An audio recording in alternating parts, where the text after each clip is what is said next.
Environ 4 arrivées, 5 départs, on analyse les mouvements du Stade français et fin de vidéo, on verra une composition probable. C'est clairement le plus attendu, Noah Néné revient de près. Il avait été appelé à la surprise générale par le 15 de France pendant le 6 Nations, 1m92, 108 kg, un joueur athlétique avec un gros gabarit, seulement 10 matchs en pro, pas épargné par les blessures mais il n'a que 20 ans, c'est un gros potentiel qu'on a envie de voir. Kerr Barlow, double champion d'Europe avec La Rochelle, à 34 ans, il va amener toute son expérience et son vice à un poste où la blessure de Brad Weber a fait mal aux Parisiens l'année dernière. Toujours en provenance de La Rochelle, Thierry Païva, les supporters auraient aimé le garder un peu plus. Sa carrière a été hachée par les blessures, mais il a fini la saison en forme, un pilier mobile, gros porteur de balle, un joueur qu'on va découvrir, Jacopo Mappu, profil physique, dur sur l'homme, arrivé en cours de saison à Northampton, il a eu peu de temps de jeu, il ne rejoindra pas les Parisiens tout de suite puisqu'il participe à la Pacific Nations Cup avec les Samoa. Nouvelle expérience pour Tani Villiers, à 24 ans,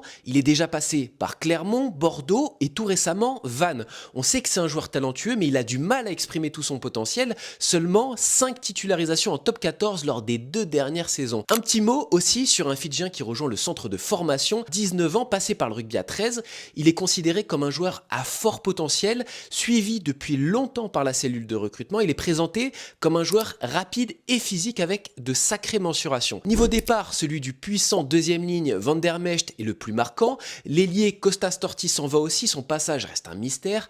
À noter également Clément Castet qui part tenter une expérience en Nouvelle-Zélande. Alors à quoi pourrait ressembler la composition de l'année prochaine? Attention au poste de pilier droit, peu de profondeur, même si Moses Allo-Emile peut dépanner. Irigoyen qui revient de blessure va faire du bien en troisième ligne. Kerr Barlow devrait débuter la saison en attendant le retour de Weber. Et au centre, qui pourra accompagner Ward, Marchand, Delbouy ou alors Néné dont on attend beaucoup. Paris sort d'une saison galère. Mais souvenez-vous, il y a 2 ans, le club était en demi-finale du top 14 et sur les 23 joueurs de la feuille de match, 18 sont toujours là. Alors est-ce que c'est uniquement une question d'effectif? J'en suis pas sûr.